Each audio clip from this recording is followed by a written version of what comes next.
Okay, ladies, now for part 2 of our discussion of section 11-4. We're going to talk again a little bit more about the get average method from the student class. And we're going to use the debugger to see exactly what's going on in this method so we can understand it and analyze it thoroughly. So let's get started. So here's the get average method. I'm going to reset my interactions here so we can get a clean slate. We're going to set up our grade array again and then create our student called Mary Jones who has those grades. So if we type in S1, we invoke system.println, we see that the student named Mary Jones has an average of 0.876. Now we can also invoke the get average method with student S1, and you'll see that the grade average is simply 0.876. So let's invoke the get average routine, but before we do that, let's turn on the debugger so that we can watch what's actually happening.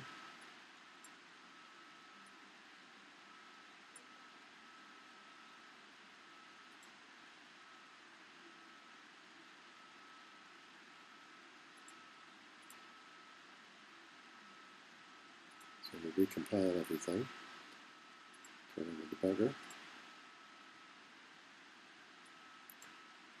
try to shrink this down a little bit so I'm getting rid of screen real estate. Looks like it's not going to let me do that, but at any rate we can see the get average routine right here.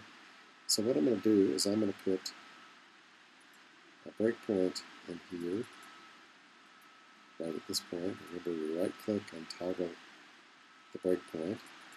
Highlight this line, put a breakpoint in right there as well. So we'll stop at those points when we execute the program. So now we go back to our interactions pane. We set up our grades array. We set up our student Mary Jones, and then we want to say S1 dot get average. Execute it, and you'll notice that it stopped at the first breakpoint. So we can ask what the value of average is. And we'll discover at this point that average, it declares, has not yet been defined because we need to go on a step further. There's a statement in which it actually gets defined. So we step into the next step. Now if we go back and look at average, we'll see average is equal to 0.0. If we look at sum, we'll say sum is undefined name because we've just gotten to this statement. We haven't defined it yet. But now if we move on and look at the value of sum, or we can look at the top of the if statement and look at the value for sum, we'll see sum is equal to 0.0. So now notice that we made it to this statement called sum because that says we check to see if the grade array is not equal to null and its length is greater than 0. And in fact, that's true. If we type in grade array.length, we'll see that the grade array.length is 5. So we can verify that it is in fact greater than 0 and that the grade array exists. We type in grade array, it shows us the values of the grade. So now we step into this method. We'll discover that the variable I is now set to 0. So if we continue on and look at the value of sum, sum now contains 0.98. That's the first value in the array. So now if we go back up to the top of the loop. If we look at, for one more step, look at the value of I again. Now I is equal to 1. And if we step through the sum statement again, if you look at sum is now equal to 1.85. So it's adding each grade in turn to the sum array. We step into it again. Look at I is now 2. Sum is now 2.64.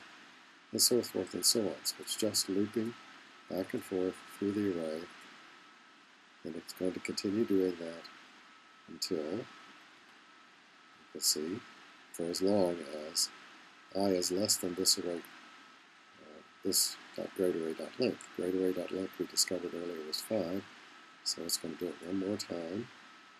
And now that it's done with that, it's going to come down here to this statement where we're going to calculate the average. And you notice that the average is still 0 because this statement hasn't executed yet. Now we go beyond that statement to the return statement. The average has now been calculated and is equal to 0.876. So now it's going to return the average, which will take us back to where we came from, and we get the answer back on our screen in the interactions pane of 0.876. So that's how the routine works. It loops through the number of times that are necessary and then calculates the average. Let's see what happens if we set up a student called S2 using the default constructor. Okay, so we're going to default everything.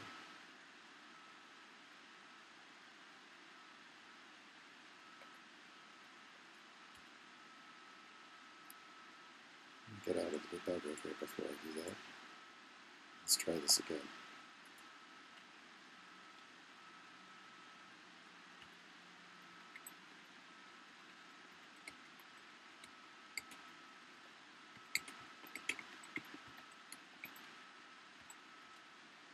Okay, so now we've got student S2. If we query it, it says student object name null, average 0.0. So, we have nothing in the grades array because we didn't specify it. The student has no name. So if we say turn the debugger back on again, so we'll hit our breakpoints and say s2.get average to re-execute the get average routine, but this time with student called S2. You notice that we hit the breakpoint here, which is the statement where we've got the double average equal to 0. We go on to the if statement, but now we will expect the if statement to skip over completely. We'll never get to the double sum equals 0 because we cannot say that it's true that the grade array is not equal to null and its length is greater than 0, otherwise true. In fact, if we want to verify this, we could say grade array, and you notice it says null, and grade array.length.